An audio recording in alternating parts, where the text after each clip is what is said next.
Welcome to KK facts Tamil. நாம் இந்த வீடியோவில் 7ஆம் வகுப்பு சமூக அறிவியல் பருவம் 2 குடிமையில் இருக்கக்கூடிய மாநில அரசும் இந்த பாடத்திற்கான மதிப்பீட்டு வினாவிடைகள் பார்க்க போகிறோம். வாங்க வீடியோக்குள்ளே போகலாம். மதிப்பீடு பார்த்திங்கன்னா 200வது பக்கத்தில் கொடுத்துருக்காங்க. சரியான விடையை தேர்ந்தெடுக்கும். ஃபஸ்ட்டு, மாநில சட்டமன்றத்தின் உறுப்பினர் ஆவதற்கு குறைந்தபட்ச வயது. இதில் பார்த்திங்கன்னா தேர்ட் ஆப்ஷனில் இருக்கக்கூடிய 25 வயது. ரெண்டாவது, இந்தியாவில் உள்ள மொத்த மாநிலங்களின் எண்ணிக்கை பார்த்திங்கன்னா 4வது ஆப்ஷனில் இருக்கு இல்லையா, 29. அதுதான் இதுக்கான ஆன்சர். அடுத்து 3வது கொஸ்டின், மாநில அரசு என்பது என்னென்னு கேட்டிருக்காங்க. இதுக்கு தேர்ட் ஆப்ஷனில் இருக்கக்கூடிய ஆ மற்றும் ஆ, அதாவது மாநில அரசின் துறைகள். அடுத்து சட்டமன்றம். இது ரெண்டும் தான் இதுக்கான ஆன்சர். அடுத்து 4, மாநில அரசு நிர்வாகத்தின் ஒட்டுமொத்த தலைவர் ஆளுநர். தேர்ட் ஆப்ஷனில் இருக்குது. 5, முதலமைச்சர் மற்றும் ஏனைய அமைச்சர்களை நியமிப்பவர் பார்த்திங்கன்னா தேர்ட் ஆப்ஷனில் கொடுத்துருக்காங்க பாருங்கள், ஆளுநர். அடுத்து 6வது, முதலமைச்சர் என்பவர் பெரும்பான்மை கட்சியின் தலைவர். இதுதான் பார்த்திங்கன்னா ஃபர்ஸ்ட் ஆப்ஷன். அடுத்து 201, 7வது கேள்வி, மாநில அரசின் 3 முக்கிய நிர்வாக பிரிவுகள் பார்த்திங்கன்னா ஃபோர்த் ஆப்ஷனில் இருக்கக்கூடிய சட்டமன்றம், நிர்வாகத்துறை, நீதித்துறை. அடுத்து ரோமன் லெட்டர் 2, கோடிட்ட இடங்களை நிரப்புக. 1,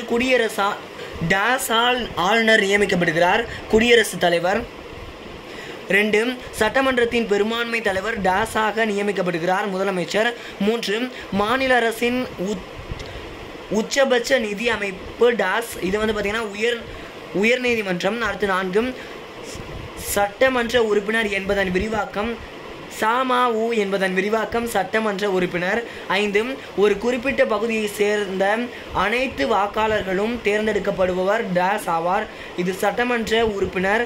அடுத்து 6, சட்டமன்றத்திற்கு தேர்ந்தெடுக்கப்பட்ட உறுப்பினர் ஆளுங்கட்சியை சாராதவராக இருப்பின் என்று அழைக்கப்படுவார், எதிர்கட்சியினர். அடுத்து ரோமன் லெட்டர் 3, பொறுத்துக.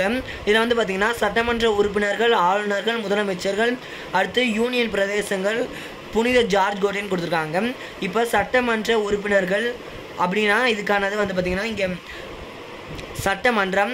அடுத்து ஆளுநர், அதுக்கு இங்கே எங்கே கொடுத்துருக்காங்கன்னா மாநிலத்தின் தலைவர்.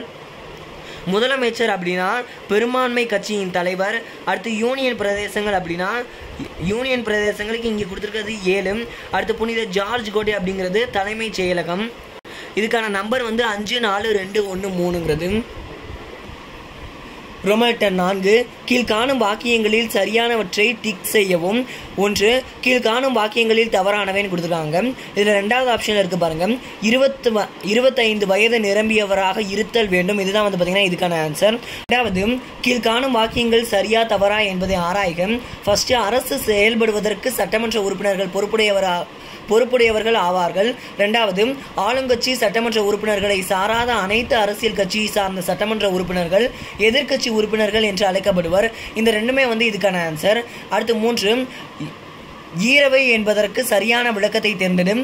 இதுக்கு தேர்ட் ஆப்ஷனில் கொடுத்துருக்காங்க பாருங்கள், மேலவை மற்றும் கீழவை கொண்ட சட்டமன்றம். இதுதான் இதுக்கான ஆன்சர். அடுத்து 4வது, கூற்று இந்திய கூட்டாட்சி முறை அரசாங்கத்தை கொண்டது. அடுத்து இதுக்கான காரணம் அடுத்த பேஜில் கொடுத்துருக்காங்க.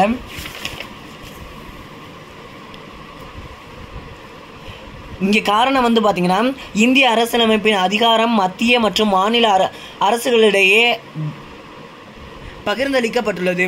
இதற்கான விடை பார்த்திங்கன்னா ஃபர்ஸ்ட்டில் இருக்கக்கூடிய கூற்று சரி, கூற்றிற்கான விளக்கமும் சரியானது.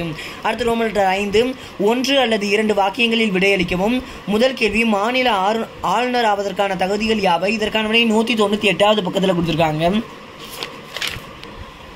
பக்கமே 198ல் பார்த்திங்கன்னா ஆசிரியர் அப்படிங்கிற தலைப்பில் 2வதாக கொடுத்துருக்காங்க பாருங்கள், இந்திய குடிமகனாக இருக்க வேண்டும், 35 வயது நிறைவடைந்தவராக இருக்க வேண்டும், வாழ்வில் சிறந்த நிலையில் இருக்க வேண்டும். இவை மட்டுமல்ல, எவ்வித வருவாய் தரும் எந்த ஒரு அரசு பதவியிலும் இருக்கக்கூடாது. இதுதான் பார்த்திங்கன்னா முதல் கேள்விக்கான ஆன்சர். 2வது கேள்வி, எதிர்கட்சியினர் என்று அழைக்கப்படுபவர்கள் யார்? இதற்கான விடை 197வது பக்கத்தில் இருக்குது. பக்கமே 197ல் இங்கே பார்த்திங்கன்னா ஷன்மி அப்படிங்கிறதுக்கு மேலே இருக்கக்கூடிய பேரோவில் கடைசியிலிருந்து 2வது லைன், ஆளும் கட்சியை சேராத வேறு பல கட்சிகளை சார்ந்த சட்டமன்ற உறுப்பினர்கள் எதிர்கட்சியினர் என்று அழைக்கப்படுவார். இதுதான் 2வது கேள்விக்கான ஆன்சர். அடுத்து 3வது கேள்வி, லோக் அதாலத் பற்றி எழுதுக. இதற்கான விடையை நான் இங்கே எழுதியிருக்கேன் பாருங்கள், நான் சொல்கிறேன். லோக் அதாலத் என்பவை இந்திய அரசினால் ஏற்படுத்தப்பட்ட மக்கள் நீதிமன்றங்கள் ஆகும். இவை மக்களின் பிரச்சனைகளை அமைதி பேச்சுவார்த்தையின் மூலம் சமரசம் செய்கின்றன. இதுதான் பார்த்திங்கன்னா 3வது கேள்விக்கான ஆன்சர். அடுத்து 4வது கேள்வி, சட்டமன்ற தொகுதி என்றால் என்ன? இதற்கான விடை 197வது பக்கத்தில் கொடுத்துருக்காங்க. பக்கமே 197 வந்து பார்த்தீங்கன்னா ஃபர்ஸ்ட் பேரோவில் 7வது லைனு, மக்கள் தொகையை பொறுத்து பல தொகுதிகளாக பிரிக்கப்படுகின்றன. ஒவ்வொரு தொகுதியிலும் தங்களுடைய வேட்பாளரை அரசியல் கட்சிகள் நிறுத்துகின்றன. இதுதான் வந்து பார்த்தீங்கன்னா 4வது கேள்விக்கான ஆன்சர். அடுத்த 5வது கேள்வி, முதலமைச்சர் மற்றும் ஏனைய அமைச்சர்களை நியமிப்பவர் யார்? இதற்கான விட இங்கே இருக்கு பாருங்க, ஆளுநர். இதுதான் இதுக்கான ஆன்சர். அடுத்து ரோமன் லெட்டர் 4, கீழ்காணும் வினாக்களுக்கு விரிவாக விடையளிக்கவும். முதல் கேள்வி, ஆளுநரின் அதிகாரத்தை விவரிக்கவும். இதற்கான விடை 198வது பக்கத்தில் கொடுத்துருக்காங்க. பக்கமே 198 வந்து பார்த்தீங்கன்னா இங்கே இருக்கு பாருங்க, ஆசிரியர் அப்படிங்கிற தலைப்பில் 3வது, மாநில அரசாங்கத்தின் அனைத்து நிர்வாகத்துறை நடவடிக்கைகளையும் ஆளுநரின் பெயரால் நடைபெறுகின்றன. மாநிலத்தில் உள்ள அரசு பல்கலைக்கழகங்களின் வேந்தராகவும் அவர் இருக்கிறார். மாநில சட்டத்துறையால் இயற்றப்படுகின்ற அனைத்து சட்ட முன் வரைவுகளையும் அவரின் ஒப்புதலுக்கு பின்னரே சட்டமாக்குகின்றன.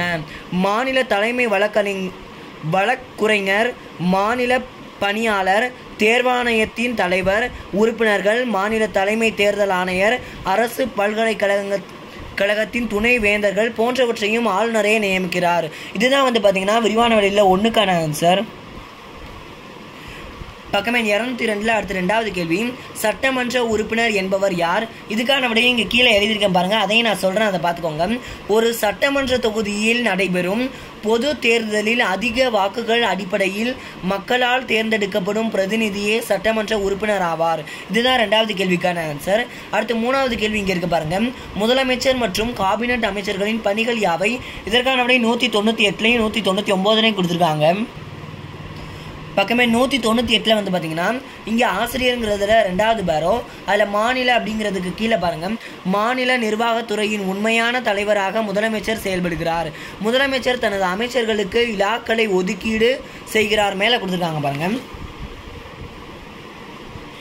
ஒதுக்கீடு செய்கிறார். அமைச்சர்கள் தனிப்பட்ட முறையிலும் கூட்டமாகவும் மாநில சட்டசபைக்கு பொறுப்புடையவர்களாக உள்ளனர். அவர்கள் அனைவரும் முதலமைச்சரின் தலைமையின் கீழ் ஒரு குழுவாக இணைந்து செயல்படுகின்றனர். மக்களின் நலனுக்காக திட்டங்களையும் கொள்கைகளையும் முதலமைச்சர் வகுக்கிறார். இதுவரைக்கும் வந்து பார்த்தீங்கன்னா விரிவான விடையிலே 3க்கான ஆன்சர். இதோட இந்த பாடத்திற்கான ஆன்சர்ஸ் முடியுது. இந்த வீடியோ பிடிச்சிருந்தா லைக் பண்ணுங்க, கமெண்ட் பண்ணுங்க, ஷேர் பண்ணுங்க, மறக்காம KK Facts தமிழுக்கு சப்ஸ்கிரைப் பண்ணுங்க. தொடர்ந்து இதே மாதிரி நிறைய சுவாரஸ்யமான விஷயங்களோட பார்க்கலாம். தேங்க்யூ.